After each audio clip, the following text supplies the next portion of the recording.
কোরআনের প্রায় ৩০টির অধিক আয়াতের মাধ্যমে হযরত ঈসা আলাইহিসসালামের মৃত্যু অকাট্যভাবে সাব্যস্ত হয়। ঈসা আলাইহিসসালাম যার কথা আপনি বলতেছেন, তিনি ২০০০ বছর পূর্বে বনি ইসরায়েলি জাতিতে নবী রূপে এসেছিলেন।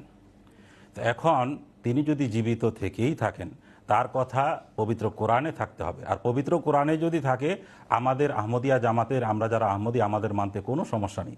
কোরআন যেখানে, আমরা আছি সেখানে। তো পবিত্র কোরআন কি বলে সেটা আমাদেরকে দেখতে হবে।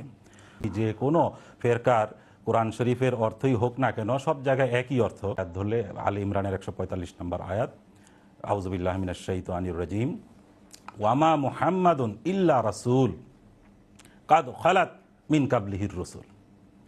মুহাম্মদ সাল্লাল্লাহু আলাইহি ওয়াসাল্লাম রসুল ব্যতিরেকে আর কিছু নন, তার পূর্বের সকল রসুল গত হয়ে গিয়েছেন। এখন এই যে পরিষ্কার ঘোষণা, রসুল করিম সাল্লাল্লাহু আলাইহি ওয়াসাল্লামের পূর্বের সকল রসুল গত হয়ে গিয়েছেন, অর্থাৎ মারা গিয়েছেন।